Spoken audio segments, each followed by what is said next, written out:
नमस्ते।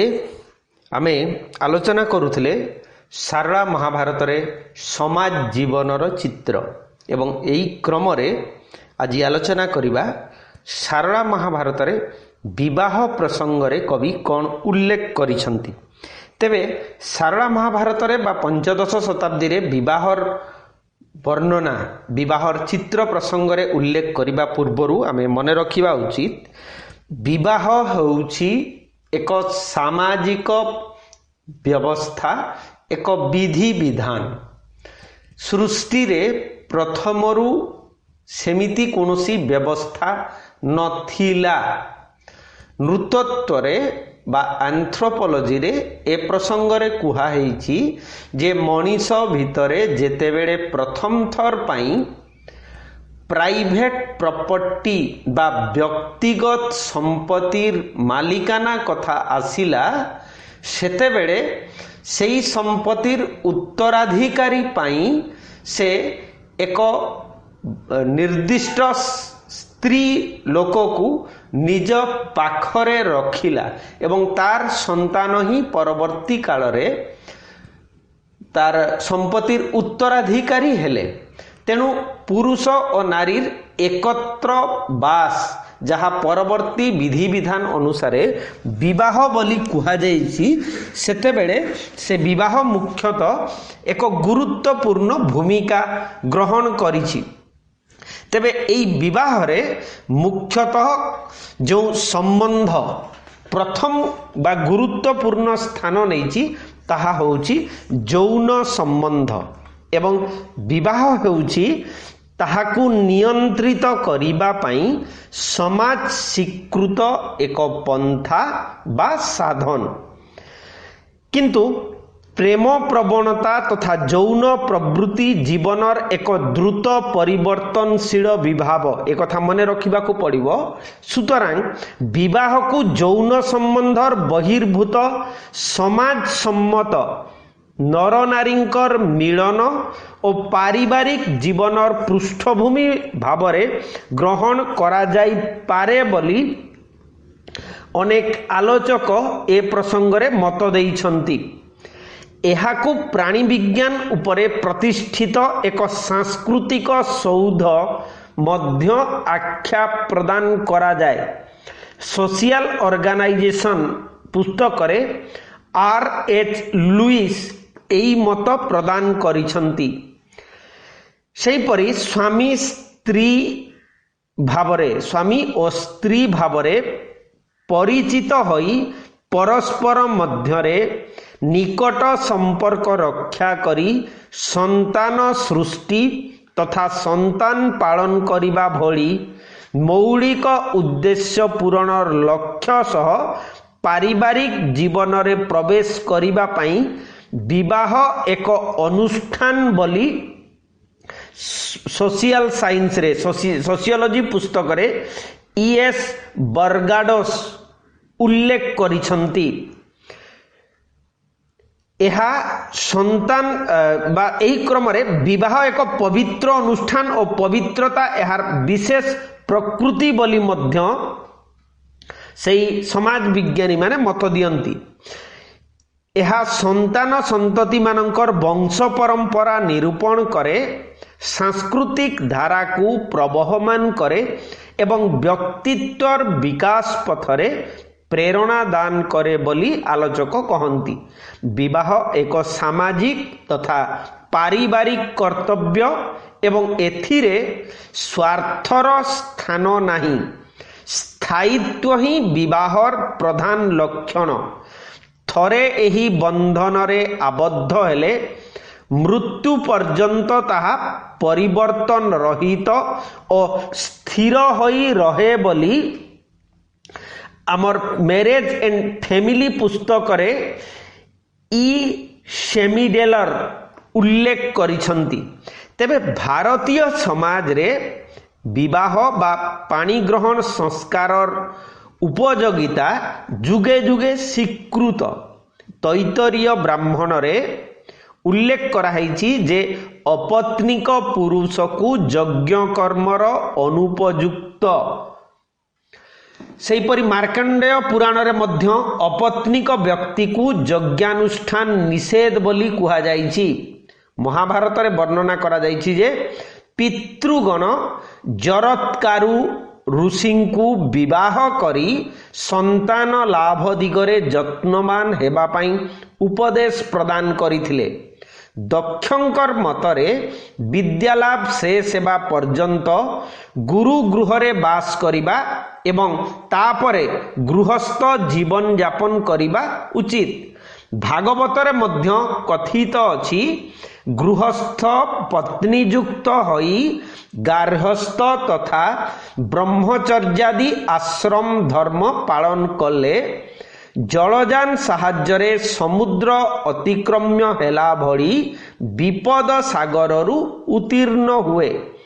विष्णु पुराण रे मुनि राजांकु विद्यालाभ परे भार्या ग्रहण करिबा पई उपदेश प्रदान करिसंती। मनुस्मृति रे आयुर प्रथम चतुर्थांश गुरु गृहरे और द्वितीय चतुर्थांश गृहस्थाश्रम रे अतिबाहित करिबा उचित। नारद पुराण रे मध्य उल्लेख रहिछि गुरुकुलरु प्रत्यावृत्त स्नातक जदि धर्मानुष्ठानर फल लाभ करिबा को कामना करे तेबे ता पक्षरे गृहस्थाश्रम उचित। तेणु सबु प्रकार सामाजिक अनुष्ठान मध्यरे विवाह एक कैंद्रीय अनुष्ठान बा कैंद्रीय विवाह। कौनसी जाति गोटिए नियमित वैवाहिक जीवन व्यतिरेक तिष्ठी रही पारिबो नाही बोली उल्लेख रहिछि। तेबे सारा महाभारत रे एई विवाह प्रसंग रे जहा वर्णना रहिछि सेठी प्रथम रे आसीबो पात्र पात्री निर्वाचन एवं निर्बंध। तेबे पुत्र बा कन्यांकर विवाह पई पात्री पात्र निर्वाचन करा जाए, विवाह प्रस्तावित हुए एवं शेष रे निर्बंध रे प्रस्ताव चूड़ांत हुए। पात्र बा पात्री स्थिर कला बेले उभयंकर बयस रूप और गुणर विचार करा जाए और जातक मिलन करा जाए। सारा महाभारत रे यार उल्लेख रहिछि। बयस प्रसंग रे जेतेबेले कथा आसीबो संस्कृत महाभारत रे कुहाइछि जे एवं स्मृति रे मध्य एक कथा कुहाइछि जे यौवन प्रवेश पूर्वरु अर्थात बाल्यावस्थारे विवाह करणीय बोली उल्लेख रहिछि। 30 वर्षर पुरुष सहित 7 वर्ष कन्यार विवाह महाभारतीय आदर्श बोली शास्त्र रे उल्लेख रहिछि। मुख्यतः संस्कृत महाभारत रे एक कथा रहिछि। तेबे संस्कृत महाभारत रे एक कथा मध्य कुहाइछि जे सबु कन्या माने बाल्यावस्था रे विवाह करि नाहंती। अधिकांश यौवन रे परिणत हेला परे विवाह करिथिबा आमे लक्ष्य करि परिबा। तेबे मनु 30 वर्ष युवक सह 12 वर्ष कन्यार अथवा 24 वर्षर पुरुष सह 8 वर्ष कन्यार परिणय विधेय बोली मत प्रदान करिसंती। तेबे एहा मनु संहिता रे तांकर से समयर विधि विधान रीति नीति समाज जीवन ए सबु मनीषर सर्वनिम्न आयु ए सबु जिनस देखिला परे आमे कहि परिबा जे ताहा से संपर्क रे हुए तो ठीक थाई पारे, किंतु परवर्ती समय बा एक सुस्थ जीवन यापन करबा पई कोनोसी नीति ताहा अपरिवर्तनीय नुहे। तेबे पराशर 8 वर्षर बालिका को गौरी, 9 वर्षर बालिका को रोहिणी और तदूर्ध बयसर कुमारी को रजस्वाला आख्या प्रदान करिथिले। तांको मतरे पराशर ऋषिंकर मतरे 12 वर्ष हेबा मात्रे कन्या को विवाह नदेले तार मासिक रज पितृगण पान करंती बोली उल्लेख रहिछि। तेबे सारला दासंकर जुगरे यौवन प्रवेश पूर्वरु विवाह करिबा आदर्श नीति रूपरे गृहीत हेउथिला।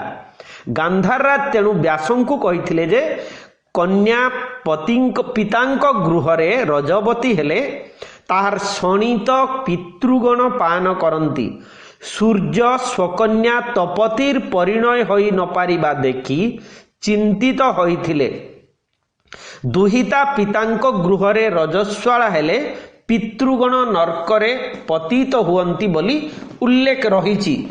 तेणु पंचदश शताब्दी रे ओडिशा राज परिवार मध्यरे केतेक स्थल बाल्य विवाह रीति प्रचलित थिला बोली आमे देखि परिबा। द्रौपदींकर विवाह और उत्तरांकर परिणय तार एक दृष्टांत सारला दासंकर वर्णना अनुसार यौवन प्रवेश पूर्वरु द्रौपदी पांडवंकु विवाह करथिले। विवाह परे पांडवंक गृहरे अवस्थान करुथिबा कालरे से रजवती हेले बोली कवि वर्णना करिसंती। सेपरि उत्तरा मध्य बाल्यावस्थारे विवाह करिथिबार जणा जाय, कारण कवि कहंती जे विवाह परे पितृगृहरे रजवती होइथिले एवं दूत सेही संवाद हस्तिनारे प्रदान करिथिले। ब्राह्मण समाज रे बाल्य विवाह प्रचलित थिला। शशिकर विप्रर पत्नी बाल विधवा थिबारु एहा स्पष्ट। मधुश्रवण विप्रर पत्नी यौवन प्रवेश करिवा पूर्वरु परिणय करिथिबार अनुमित हुए। कविंकर वर्णना रे अछि जे से विवाह परे पति गृहरे रजवती होइथिले। सेहीपरि आमे सारा दासंकर जुगरे जदि देखिबा जे बाल्य विवाह आदर्श थिले हे वास्तव क्षेत्र रे राज परिवारर युवती मानक मध्यरे अधिकतर विवाह युवती बा यौवन प्राप्ति पर ही अधिकतर घटिछि। जेमिति सारा वर्णित गंगा देवींकर युवती हेबा परे विवाह करिथिले बोली से कहिसंती। तांकर पिता निर्घात राजांकर वर्णना रे एहा उक्ति रे एहा स्पष्ट होइछि। जेमिति कहिसंती युवा रूप होइलु काहाकु मु देवी, अर्थात एबे से यौवन प्राप्ति ही गला, एबे विवाह वर्तमान सुधा हेई नै, काहाकु प्रदान करिवे। सेहीपरि गांधारी मध्य यौवन रे पतिवरण करिथिले। गांधारसेन गांधारी को यौवन लाभ करिबा देखि चिंतित होई व्यासदेव को ताहा जणाइबा वर्णनारू एहा स्पष्ट प्रमाणित हुए। दुश्शीला कन्यार विवाह चित्र रे मधुसज्जार आलेख्य थिबारू अनुमान करा जाई पारे जे से मध्य यौवन काल रे परिणीता हेइथिले। विमानु ओल्हाई करी भाळई युवती एमिति वर्णना करिसंती सारला दास। सेहीपरि हारावती कन्या युवती अवस्थारे अर्जुन को विवाह करिथिले।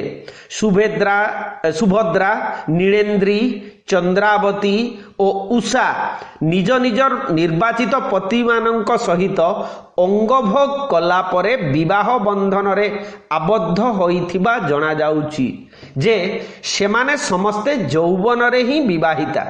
हरिसाहुंकर कन्या सुहाणी 15 वर्ष हेबा परे विवाह कले।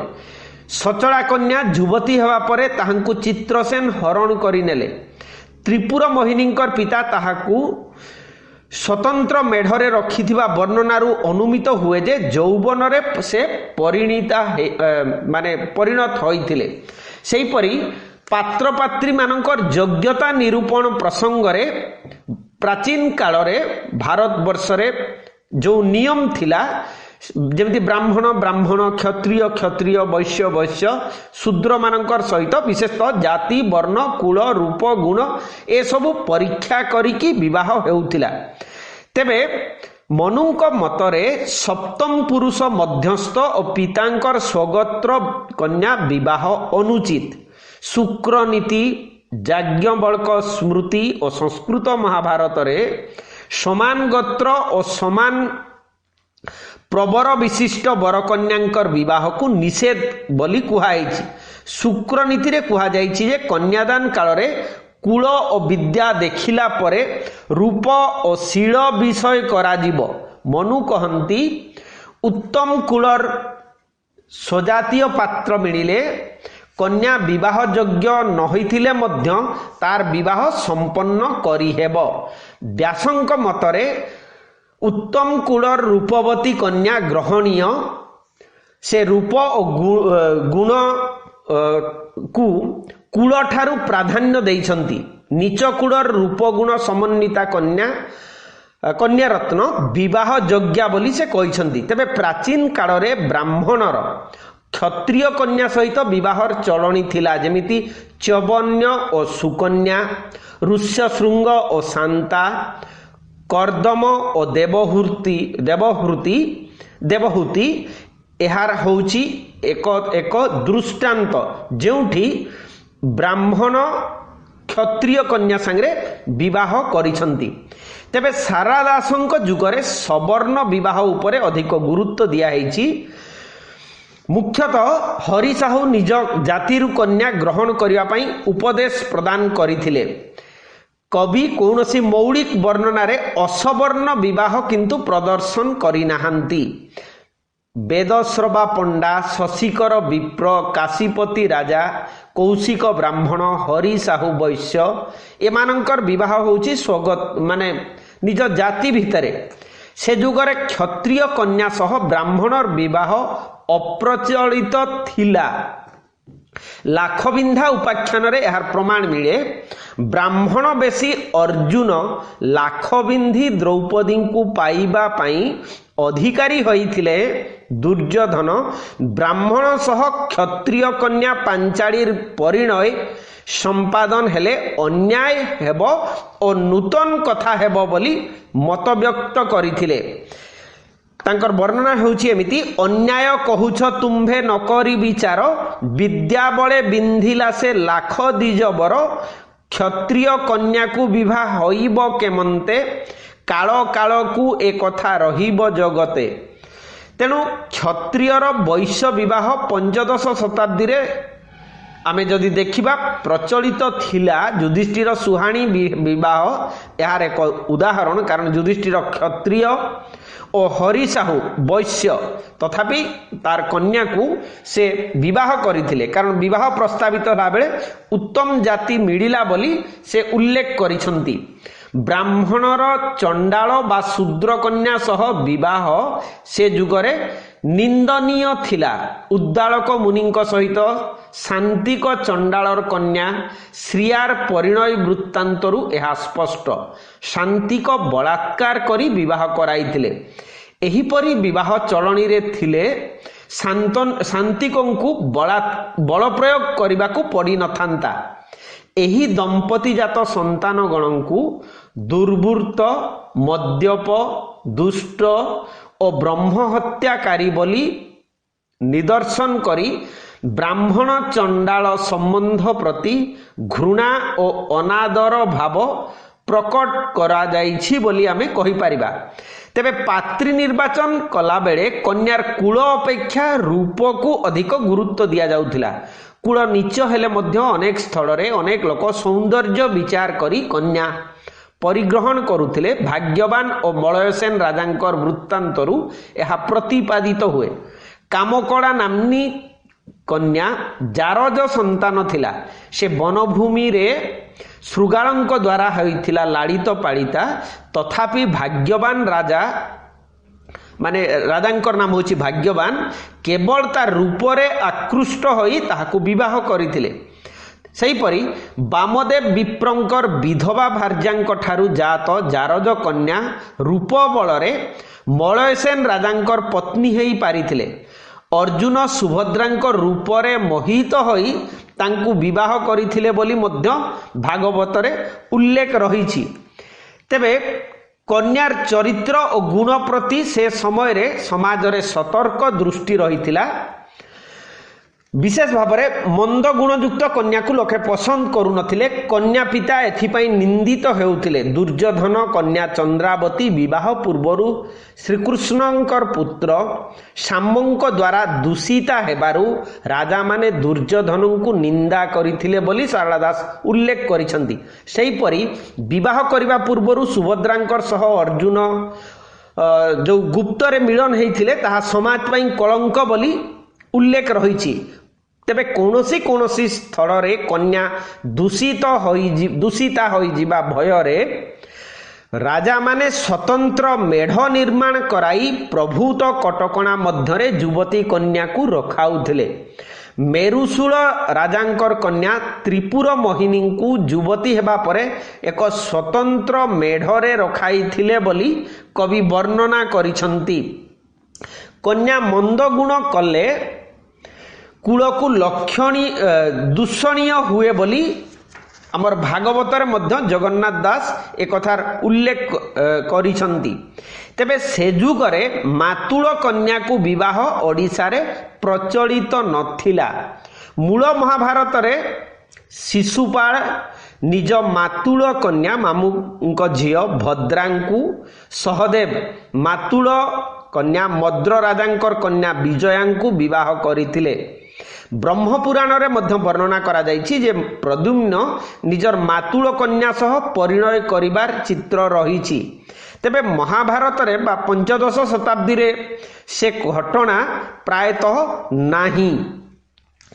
मुख्यतः आमे जदि देखिबा जे चंद्रावतींकर परिणय प्रसंग रे कुल और वंश को बेसी गुरुत्व दिया हेइथिला एवं कुल सहित पात्र रूप मध्य से समय रे गुरुत्वपूर्ण थिला एवं एई पात्र रूप सहित गुण और चरित्र रूप रे विशेष ध्यान दिया जाउथिला।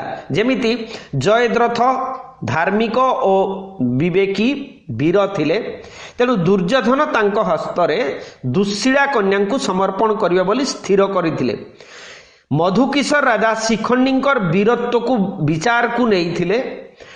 सेहीपरि श्रीकृष्णंकर पुत्र मानकर प्रस्ताव बेले सेमानकर रूप उपरे मध्य गुरुत्व दिया जाइथिबार उल्लेख रहिछि।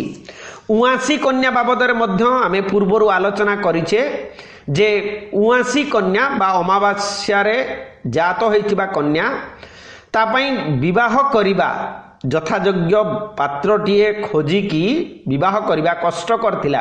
कारण एभली कन्यार पानी ग्रहण कले पुरुषर मृत्यु हुए बोली एक लोक विश्वास थिला। गांधारींकर माने विवाह संपर्क रे गांधार सेन राजांकर मत होउछि एमिति से कहउचंती ज्येष्ठ मास कृष्ण पक्ष अमावास्या राति कृत्तिका नक्षत्रे सेहु हेला उत्पत्ति। गांधार सेन कन्या पाई जेते राजांकु वरण कले समस्ते मृत्यु मुखरे पड़िले। उडंग सेन विरूपाक्ष प्रभृति राजागण वरणमाला परिधान करने संगे संगे प्राणत्याग कले। केही गांधारी को विवाह करने को सम्मत हेले नहीं। तेबे जातक देखा प्रसंग रे मध्य सारला दास तांकर महाभारत रे उल्लेख करिसंती एवं एठी गांधारी धृतराष्ट्र उभय कृतिका नक्षत्र नामक नक्षत्र रे जन्म होइथिबारु असुरुणी और असुर हेले बोली। सेहीपरि ज्योतिषंक मतरे मघा चित्रा विशाखा ज्येष्ठा धनिष्ठा शतभिषा मूला अश्लेषा और कृत्तिका नक्षत्र रे जात नरनारी असुर गण बोली मत रहिछि। उभयंक राशि नक्षत्र वृष कृत्तिका हेइथिबारु मिलन शुभंकर हेब बोली व्यासदेव ताहा जातक देखि ठीक करिथिले। सेहीपरि विवाह पाई जो अन्यतम विधि विधान हिसाब रे प्रस्ताव रो प्रसंग महाभारत रे उल्लेख करा हेछि जे विभिन्न जगह रे साधारणतः बर पितांक निकट को कन्या पिता माने प्रस्ताव नहीं आसुथिबार कथा उल्लेख रहिछि। तेबे संस्कृत महाभारत रे अछि जे भीष्म गांधारींक सह धृतराष्ट्रंकर विवाह प्रस्ताव दूत मानक माध्यम रे गांधार राजंक निकट को पठाइथिले। स्कंद पुराण रे शिवंक सह पार्वतींकर विवाह प्रस्ताव शिवंक पक्षरु सप्तर्षि गण नेकी आसीथिले। तेबे कौनसी स्थान रे कन्या पिता बर पितांक निकट को विवाह प्रस्ताव प्रेरण करिबा प्राचीन जुगरे देखा जाउथिला। राजर्षि जनक श्रीरामंक सहित सीतांकर परिणय प्रस्ताव दूत मानक मध्य रे प्रेरण करिथिले बोली रहिछि। सारला दास किंतु तांकर महाभारत रे उल्लेख करिसंती जे पितामातांकर कर्तृक विवाह प्रस्ताव साधारण रे रीति थिला एवं जोटा होची व्यासदेव गांधार सेनक निकट रे गांधारी और धृतराष्ट्रंकर विवाह प्रस्ताव पकईथिले। कर्ण जयद्रथंक पक्षरु दुश्शीला कन्या सह परिणय प्रस्ताव दुर्योधन पाखरे रखिथिले। कुंती और पंडुंकर विवाह प्रसंग पराशर कंतभोज राजांक आगे उपस्थापन करथिले। शिव स्वपुत्र कार्तिक कुमारंक सहित नीलेन्द्री कन्यार परिणय विषय वरुण पत्नी को कही कन्या पिता बर पिता विवाह प्रस्ताव देवार दृष्टांत मध्य महाभारत रे मिले। वरुण राजा निजे द्वारका को यात्रा करी आनंदानंदों सह नीलेन्द्रींकर विवाह प्रस्ताव बलराम को देइथिले बोली उल्लेख रही। तेबे केतेक स्थल रे कन्या पिता निजे बर सम्मुख रे कन्यार विवाह प्रसंग उल्लेख करिथिबार देखा जाए। जेमिति हरि साहू कन्या जो सुहाणी सहित युधिष्ठिरंकर विवाह कथा। तेबे से समय प्राक विवाह प्रेम मध्य वर्णना रही एवं ता परे रही निर्बंधर प्रसंग। ए निर्बंधरे मुख्यतः माने वाग्दान करा जाए। पिता सत्य करती जे से कन्यादान करिवे, बर पिता सत्य को स्वीकार करती से कन्या को बधू रूप रे ग्रहण करिवे। ए परंपरा मध्य सारा महाभारत रे वर्णना उल्लेख रही। सेहीपरि विवाह पाई आयोजन, मंगलन, लग्न निरूपण, वेदी स्थापन, बंधु निमंत्रण, मंगलन, विवाह उत्सव और कर्मकर्माणी, वैवाहिक बा बाडुओ स्नान,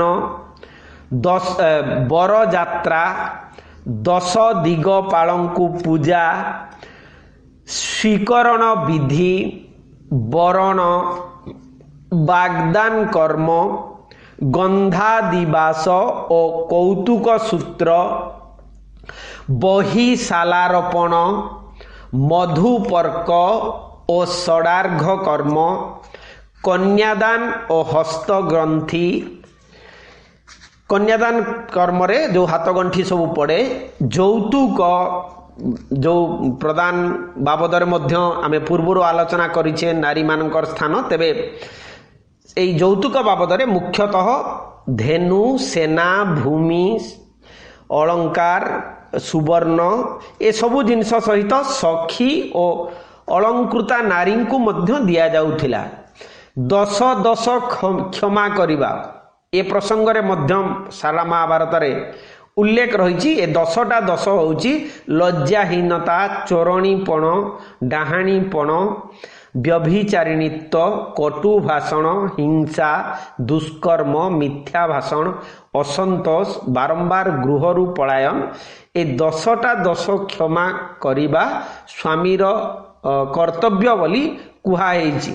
सेहीपरि बंदापना, होम, लाजा होम, पंचुग्रासी, घृतपारणा, कटम्बा आसन और बरकन्यांकर सम्मुखीकरण, वाद्य बाजना और भोजी, देवी दर्शन, मधुसज्जा एवं विवाह परे विभिन्न रकमर जो विधि विधान अछि जेमिति कन्या विदाय, नववधूर संवर्धना, चौठी और सात मंगल आदि पालन, दाम्पत्य जीवन एवं मुख्यतः उद्देश्य।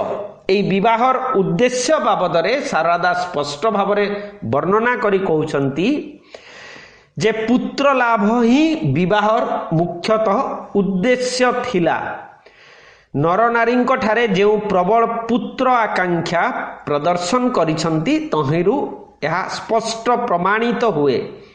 से काल रे लोके पुत्र कामना करी यज्ञानुष्ठान और तपश्चरण करुथिबार देखा जाए। गांधारी और धृतराष्ट्र उभये पुत्र लाभ करिबा पई व्यासदेव को अनेक अनुरोध करथिले। व्यासदेव एई राज दंपतिंकर कामना पूरण उद्देश्य रे यज्ञानुष्ठान करथिले। नंद राजा अपुत्रक थिबारु पुत्र प्राप्ति उद्देश्य रे तपस्या करथिले। तेणु प्रबल पुत्राकांक्षार बशवर्ती होई अग्निक ऋषि हरिता नामनी मृगुणी सह श्रृंगाररत होइथिले। पुत्र नहेले लोके पश्यपुत्र ग्रहण करुथिले।